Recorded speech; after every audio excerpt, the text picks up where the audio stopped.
जय श्रीराम, जय संविधान, जय भीम, वंदे मातरम। आज आपल्या समक्ष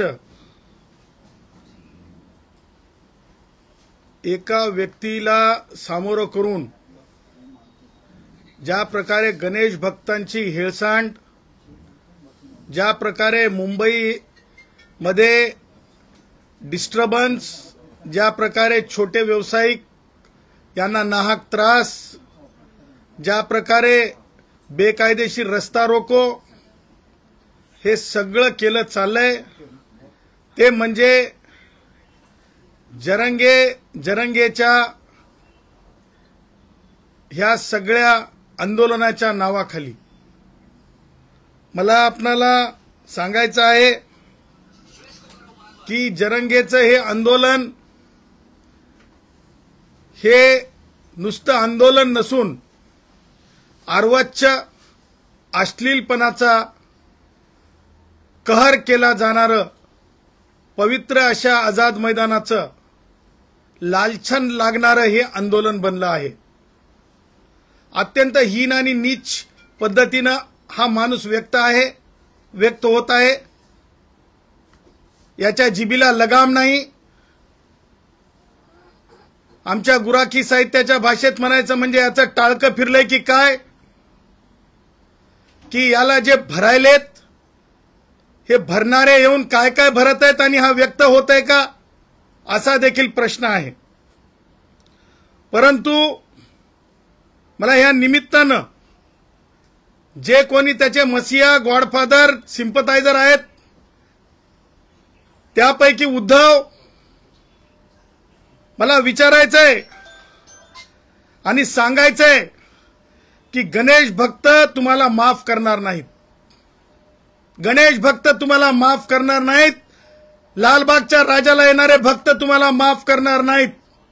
जागतिक येणारे गणपती बाप्पाला मानणारे, पूजन करणारे भक्त तुम्हाला माफ करणार नाहीत। मुंबईतील गणेश भक्त माफ करणार नाहीत। त्याचबरोबर नवसाच्या गणपतीला येणारे भक्तही तुम्हाला माफ करणार नाहीत। कारण तुम्ही एका अनिष्ट गोष्टीला मदत करत आहात, असंविधानिक गोष्टीला मदत करत आहात। जो माणूस आरक्षण मागायला येतो परंतु त्या मंचकावर अर्वाच्य भाषांची लाखोळी होळीसारखी तो बोलतो आणि तिथे बरोबर आहे त्याच्या लायकीप्रमाणेच तो बोलत आहे। त्यामुळेच कदाचित त्यांनी महात्मा ज्योतिबा फुले ज्यांनी शिक्षण दाखवलं, सर्वांकष महिलांना सर्वांसाठी शिक्षण कसं मिळू शकेल हे दाखवलं, छत्रपती शिवाजी महाराजांची जयंती दाखवली की का हा उत्सव महत्वाचा आहे। त्याचबरोबर शाहू महाराज ज्यांनी आरक्षण दिलं, त्याचबरोबर भारतरत्न डॉक्टर बाबासाहेब आंबेडकर यांनी संविधानाची निर्मिती केली। ह्या तिन्ही महापुरुषांचे फोटो जरंगेच्या स्टेजवर नाहीत, परंतु शिवांची लाखोळी मात्र त्या स्टेजवर आहे। त्यामुळं अशा खालच्या स्तरावरच्या उंची कमी असलेल्या विचाराच्या माणसाचं हे सर्व काही तिथे चाललेलं आहे, आझाद मैदानात चाललेलं आहे। मला तुम्हाला सांगायचंय आणि उद्धव ठाकरेला विचारायचंय, शरद पवारला विचारायचंय, शरद पवार केवळ पिवळी दस्ती गळ्यात टाकून एक दिवस येळकोट मल्हार म्हणून चालत नाही। शरद पवार, उद्धव ठाकरे केवळ दिखावा करून चालत नाही येळकोट मल्हार म्हणून। सार्वत्रिकपणे, सार्वजनिकपणे सर्व माध्यमांसमोर, हिंदुस्थानासमोर हा अत्यंत खालच्या विचाराचा जरंग्या यांनी काल जे शब्द उच्चारले ते शब्द सुद्धा उच्चारावेसे वाटत नाहीत। तो असं म्हणाला, सन्माननीय एका राजकीय व्यक्तीचं नाव घेऊन म्हणाला की धनगर समाजाच्या डॅश मध्ये बांबू घातला, डॅश मध्ये बांबू घातला असं हा नीच विचाराचा माणूस बोलला। एका समाजाचा सार्वजनिक अपमान करण्याचा अधिकार त्याला आहे का? असा जर अपमान तो करत असेल तर दोन समाजामध्ये तो तेढ निर्माण करत नाहीये का? ही कोणती भाषा आहे? मला ते शब्द उच्चारू वाटत नाहीत। डिस्टन्स ठेवावाच लागतो. अत्यंत लाजिरवाणा होतंय तसा शब्द उच्चारताना सुद्धा. अरे काय तुम्हाला सांगतो, जे शब्द उच्चारला त्यांनी, हे न उच्चारलेला बरा. कारण ते बांबू घातला धनगर समाजाच्या डॅश डॅश मध्ये, असा तो उच्चारला ह्या जरंगीनं. लाज वाटायला पाहिजे. ईर्षा म्हणजे तुम्हाला सांगतो, तिथं आया बहिणी असतील, तुमच्या माध्यमातून आया बहिणी चॅनल्सवर पाहतात, कौटुंबिक लोक पाहतात. त्याचबरोबर आज हा माणूस माजी न्यायमूर्ती संदीप शिंदेना समोर काय बोलला माहितीये? याला काय संविधानाचं ज्ञान नाहीये की हा ढोंग करतो आणि स्क्रिप्ट वाचतो. ह्याला कुणीतरी सांगता असं बोल आक्रमक. निवृत्त न्यायमूर्ती हे कधी सुद्धा उच्च न्यायालयात किंवा सर्वोच्च न्यायालयातले निवृत्त न्यायमूर्ती हे कधी बोलवले जाऊ शकतात न्यायमूर्ती म्हणून. त्यांना ते स्टेटस असतंय. त्या न्यायमूर्तींसमोर काय बोलला आज? म्हणे सरकार चाभरं आणि परत चाभऱ्या झवण्याचं आहे. सरकार चाभऱ्या झवण्याचं. बघा हे झवण्याचा शब्द, शरद पवार, या झवण्याचा शब्दाचा अर्थ काय? उद्धव ठाकरे, झवण्याच्या शब्दाचा अर्थ काय? दात खिळी बसली का तुमची? निषेध करणार आहेत की नाही? झवण्याचा गांड सारखे शब्द हा वापरतो, सार्वजनिक अपमान करतो सणासुदीच्या दिवसांमध्ये, आणि तुम्ही त्यांचे लाडा करता. ह्याचं उत्तर द्यावं लागेल शरद पवार. कारण राष्ट्रवादी काँग्रेसचे वयोवृद्ध पुढारी शरद पवार आणि उद्धव तुम्हाला किती कळवळा आहे आता लोकांना माहिती आहे आणि वेगळं सांगण्याची गरज नाही. त्याचबरोबर मला तुम्हाला सांगायचंय की त्याची जी भाषा आहे आणि त्याचं जे वर्तन आहे त्याच्यामुळं आज मुंबईतले मुख्य रस्ते, त्याचबरोबर रेल्वे स्थानक, त्याचबरोबर रस्त्यांच्या जे फुटपाथला आणि डिवायडर केलेले असतात लोखंडाचे, ते डिवायडर तोडण्याचे प्रयत्न, सिग्नलवर जाऊन बसणे, चुकीचा अट्टहास करणे, हुल्लडबाजी करणे. जागतिक राजधानी आहे ही देशाची आर्थिक राजधानी आहे. जगामध्ये जगातली एक मोठी अर्थव्यवस्था असलेली ही राजधानी आहे. तिथल्या त्या जे हे म्हणजे हे आहे सेल्फी पॉइंट आझाद मैदानाच्या जवळ महापालिकेच्या समोर, त्या सेल्फी पॉइंट मध्ये एक काय म्हणतो त्यांना आपण, हे आहे आपलं वॉटर फाउंटन आहे. त्या फाउंटन मध्ये तुम्ही अर्धनग्न आंघोळ करणार. अरे ही कोणती विकृती आहे? नाचायले तुम्ही स्पॉन्सर्ड आहेत. तुम्ही स्पॉन्सर्ड आहेत. माझे मराठा भाऊ नाही आहेत. तुम्ही स्पॉन्सर्ड कार्यकर्ते आहेत आणि तुम्ही लढाके आहेत. तुम्हाला छत्रपती शिवाजी महाराजांचं नाव घेण्याचा अधिकार नाहीये. छत्रपती शिवाजी महाराजांचं नाव घेण्याचा अधिकार नाहीये. तुम्ही लढाके आहेत. ज्या प्रकारे तो जाकेऱ्या आता अतिरेकी आझाद मैदानात हुल्लडबाजी त्यांनी ज्या प्रकारे म्हणजे अत्याचार करून गेला, त्याच प्रकारची हुल्लडबाजी इथे चालू आहे. आणि म्हणून माझं असं म्हणणं आहे की जरंग्या, वेदनांचं आंदोलन असतंय. कुंडामध्ये आंघोळ जत्रेप्रमाणे नसतंय.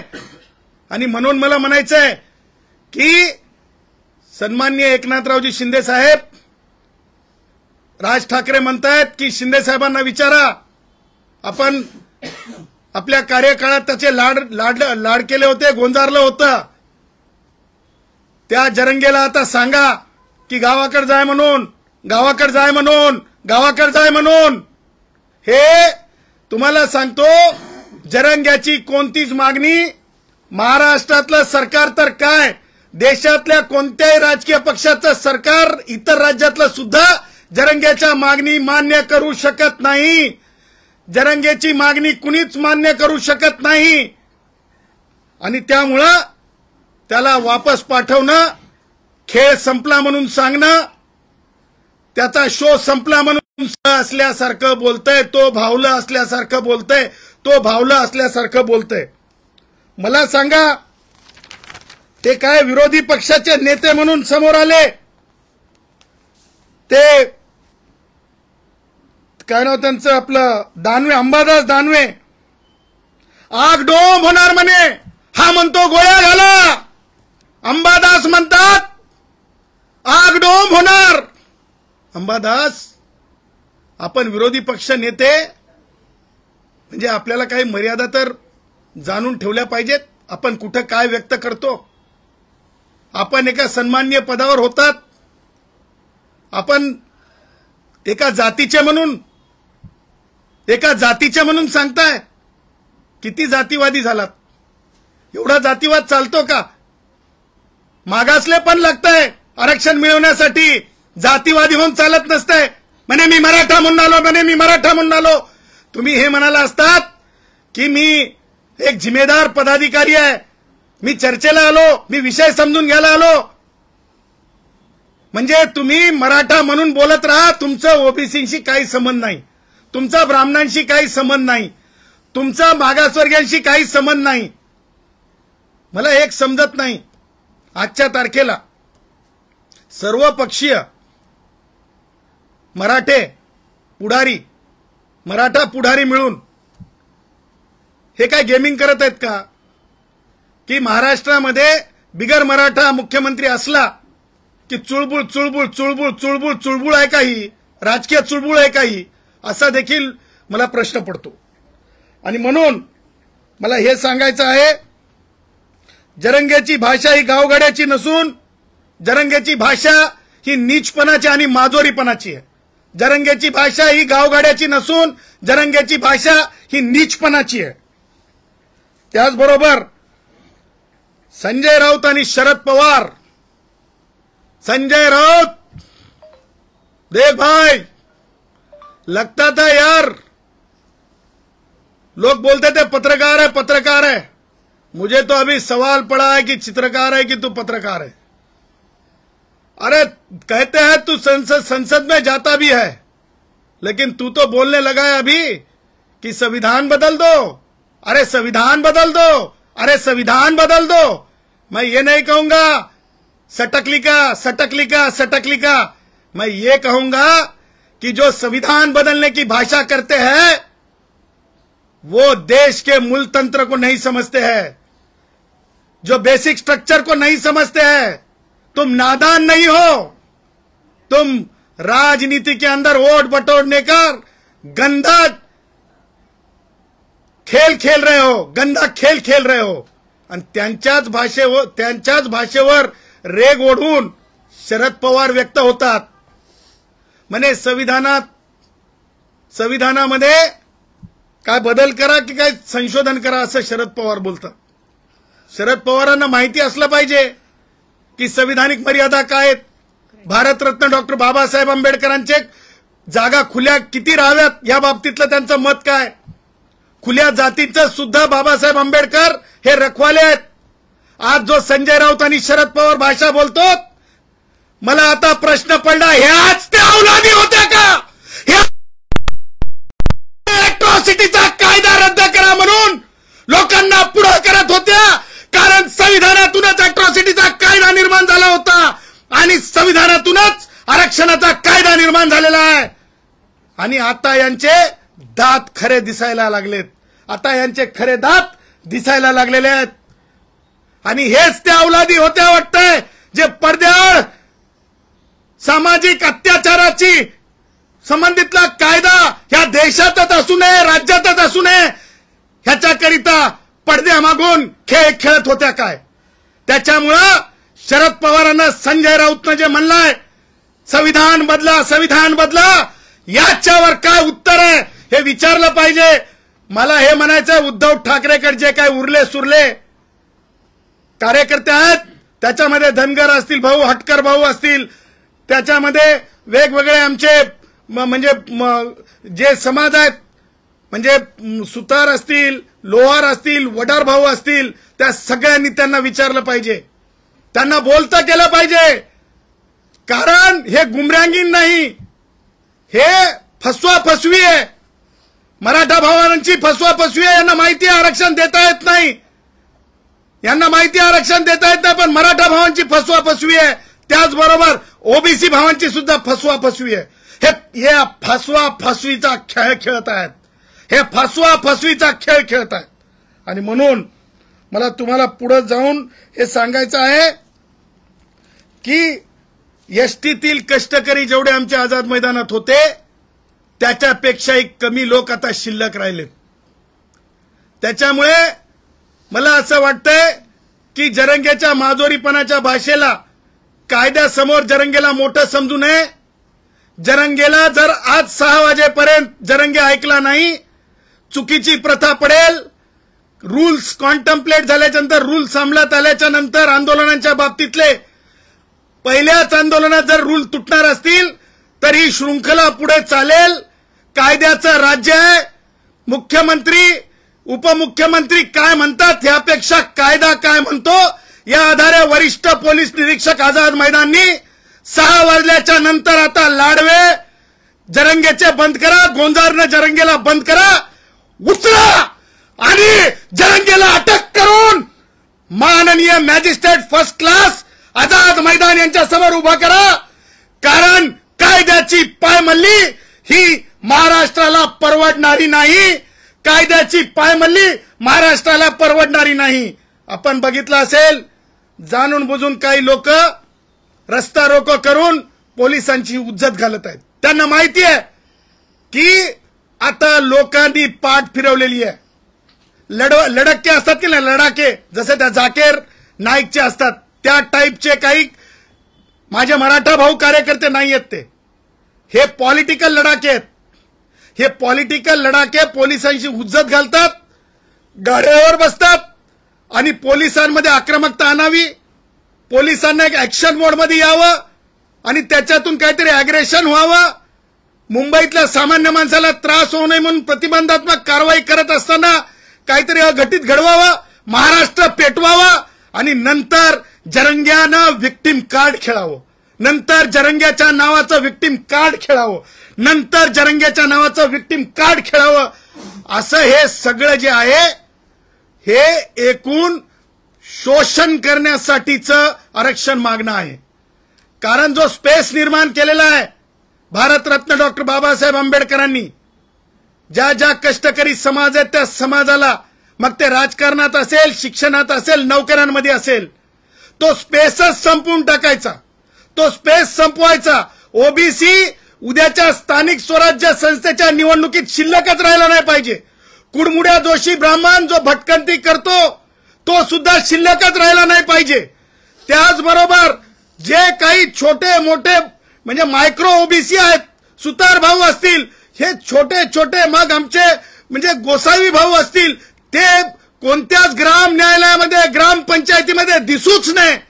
हे अशा प्रकारचं सगळं कुभांड चालवलेलं आहे. न्यायमूर्ती संदीप शिंदेंना बोलताना जरंगे म्हणाला, तुम्ही एवढे महिने काय शिकलात?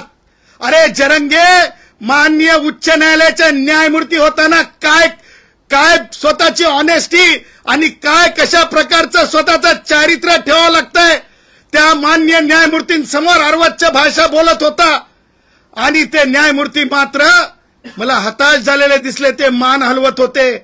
हा म्हणत होता की गॅझेटर डिक्लेअर करा, कुणबी मराठा एक करा, हा जरंग्या म्हणत होता. परंतु न्यायमूर्तींमध्ये ती हिंमत असायला पाहिजेत होती, जे ते बेंचवर बसून उच्च न्यायालयामध्ये म्हणायचे नो, करता येत नाही, सर्वोच्च न्यायालयाचं बंधन आहे.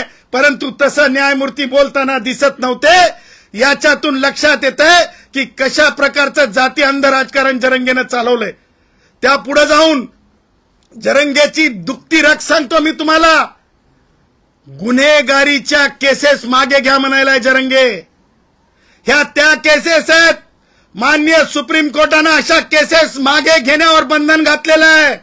अशा केसेस मागे घेण्यावर बंधन घातलेलं आहे. त्यामुळे महाराष्ट्र शासनाला मी सांगतो, पोलिसांच्या वर्दीला हात लागलेले, पोलिसांच्या डोक्यातून रक्त पडलेले, पोलीस महिला धारातीर्थ पडलेल्या, पत्रकारांनी पोलीस उपअधीक्षक दर्जाच्या लोकांना वाचवलेले, ह्या केसेसमध्ये जरंगेच्या ऐकून केसेस वापस घेतल्या तर न्यायालयामध्ये तो शासनाचा निर्णय घेऊन उभे राहूत, हे डंके की चोट पे आम्ही सांगत आहोत. त्याचबरोबर जर जरंगेच्या म्हणजे अनिष्ट प्रथेमुळं, जरंगेमुळे काही लोकांच्या आत्महत्या झाल्या असतील किंवा काही लोक ज्यांना जीव गमावला असेल या जरंग्यामुळं, तर जरंगे म्हणतो की नोकऱ्या द्यावं लावा, तर मग नोकऱ्या लावा लागतील.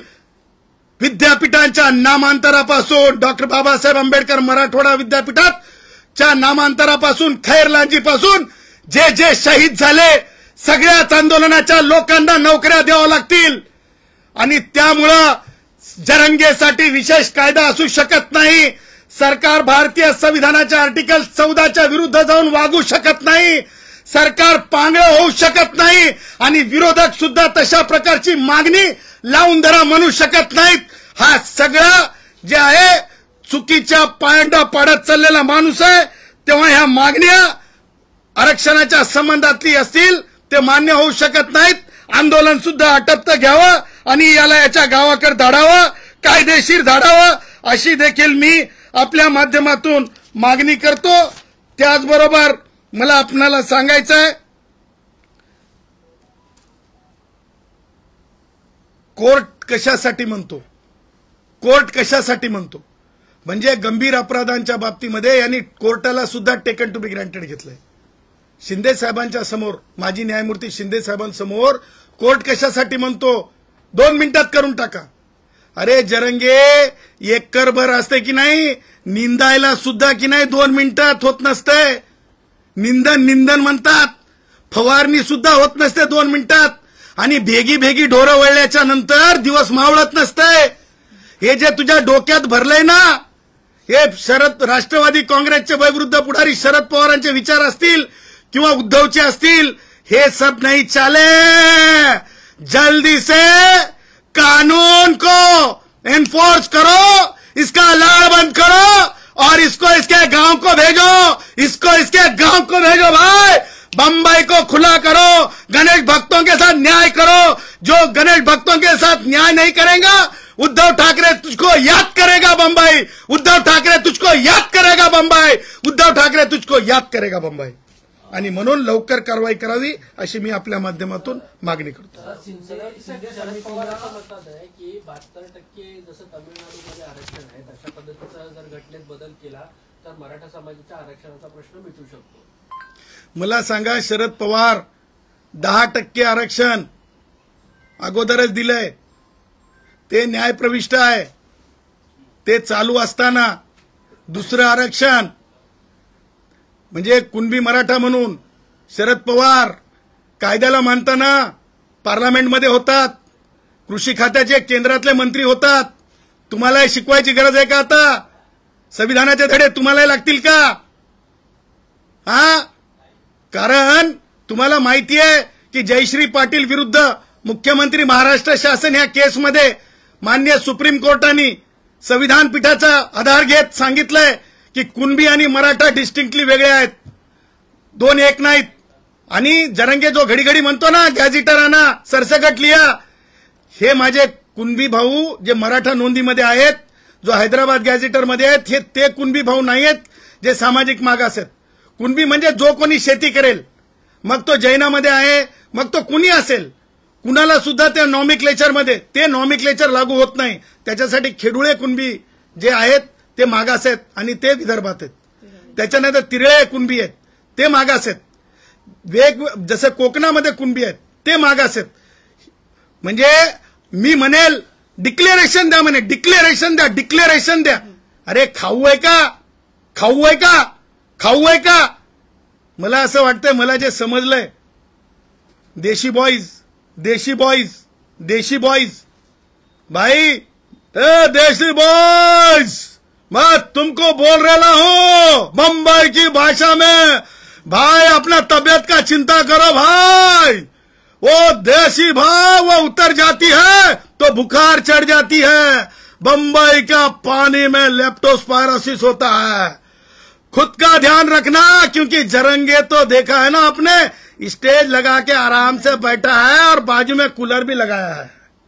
कूलर लगा है बे जरंगे, तू न तो खुद तो साला कूलर के अंदर बैठा है, बम्बई के भाषा में बोल रहा है, लोग पानी में भीग रहा है। हम ये तो नहीं कहेंगे, हम याद करेंगे शिंदे साहेब को, एकनाथराव जी शिंदे साहेब को। हम ये तो नहीं कहेगा, याद करेगा एकनाथराव जी शिंदे साहेब को।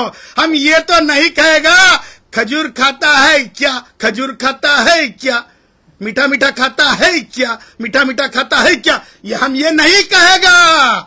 इसीलिए कहते हैं भाइयों, अपना ध्यान रखो, अपने गांव की ओर चलो, अपने गांव की ओर चलो, खेती का ध्यान रखो। बच्चों देखो, एक बार अगर से कोई गलत हरकत होती है, कैमरे देखते हैं, साल 2 साल तक लोगों की पहचान होती है। गलत करने पे कैमरा पकड़ लेता है। यहाँ पे वॉइस कैमरा भी है, आज ना कल नाम आता है, नौकरी मिलती नहीं है, कर्जा भी अभी मिलता नहीं है, उसके लिए भी अभी करैक्टर देखा जाता है।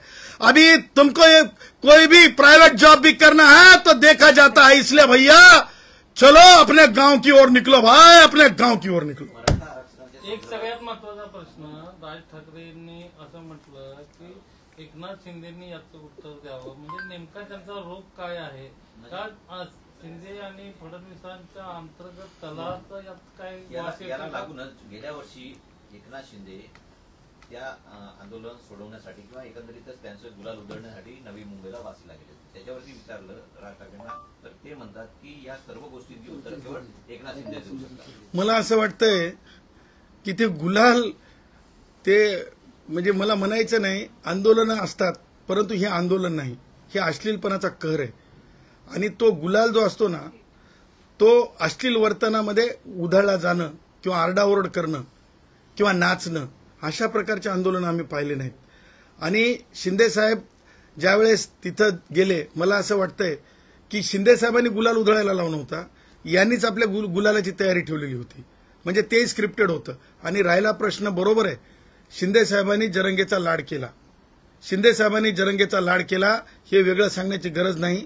नाहीतर त्याच वेळेस जर अंतरवाली सराटीच्या गुन्ह्यामध्ये जरंगे अटक झाला असता तर जरंगे एवढी मगरुरीची, एवढी नीचपणाची, एवढी मस्तावलेली, एवढी माजलेली भाषा जरंगे करू शकला नसता, आझाद मैदानाचं पावित्र्य घालू शकला नसता.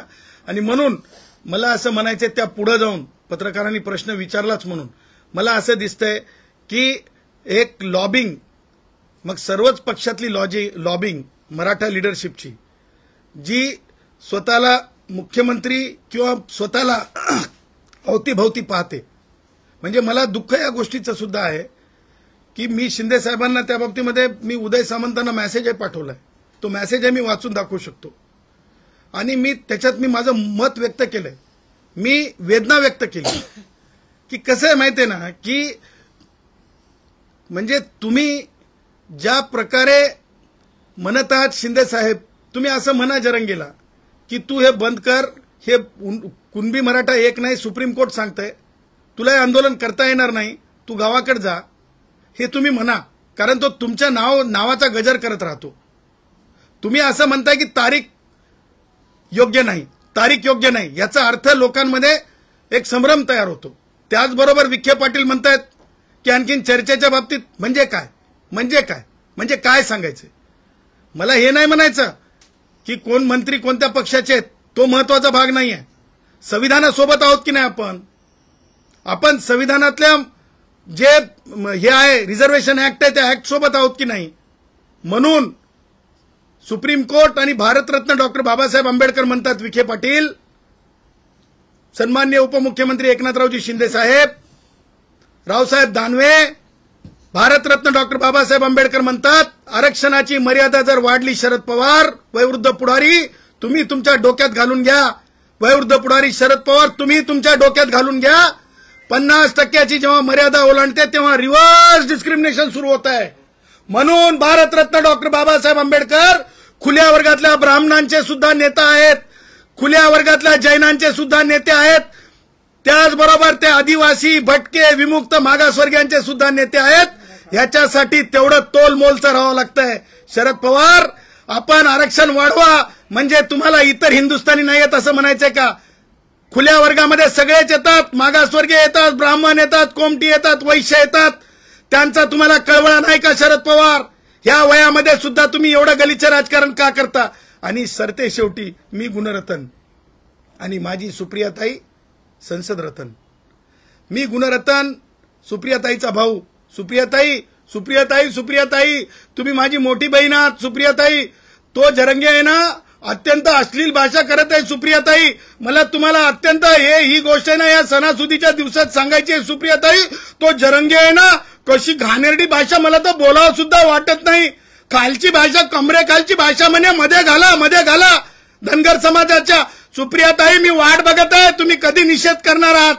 त्याचबरोबर तो शिंदे साहेबांच्या समोर ज्या प्रकारे जे शब्द वापरले सुप्रियाताई, ते तर अत्यंत म्हणजे सरकार म्हणे चाबऱ्या झवण्याचा. याचा अर्थ काय ताई? इतकी घाणेरडी भाषा कधीच झालेली नाही. त्यामुळे सुप्रियाताई, तुम्ही कधी निषेध करताय हे मी वाट पाहतो. त्याचबरोबर आमच्या कधी काळी भटक्या विमुक्तांचं काम करणाऱ्या आमच्या पुण्याला असतात त्या काय नाव त्या उद्धवकडे सुषमाताई, तुम्ही कधी निषेध करणार आहात? हे चालतंय का? हे चाले क्या? हे अत्याचाराचं लक्षण आहे की नाही? हे अत्यंत माजोरीपणाचं लक्षण आहे की नाही याचं जरंगेचं? आणि आमच्या त्या काय नाव त्या चव्हाण, विद्या चव्हाण ताई, याचा निषेध तुम्ही करणार आहेत की नाही? वाट बघायला लागलो. त्याचबरोबर ज्या तरुण युवती आहेत, ज्या भारताचं भविष्यामध्ये चांगलं काम करू शकतील, सक्षना सलगर ताई असतील माझी बहीण, त्याचबरोबर त्या दुसऱ्या एक आहेत काय आपल्या त्या हिंगोलीच्या, जे मला दादा म्हणतात, जे अयोध्या ताई, तुम्ही दोघी सुद्धा निषेध करणार आहेत की नाही? अरे मागणी वेगळी गोष्ट आहे, पण अशा प्रकारचं वर्तन, अशा प्रकारचं भाष्य तुम्ही त्या आझाद मैदानात असताना खपवून कसं घेऊ शकता? त्याच्यामुळे तुम्ही या बाबीचा निषेध केला पाहिजे. जरंगेने शब्द मागे घेतले पाहिजे, जरंगेने माफी मागितली पाहिजे. याचा बंदोबस्त करा असं मी या दोन्ही बहिणींना मी सांगतो. 13 महिन्यांपासून वेळ दिला, आता 1 मिनिटही देणार नाही. उद्या सकाळपर्यंत प्रमाणपत्र हातात द्या, थेट आव्हान दिलंय.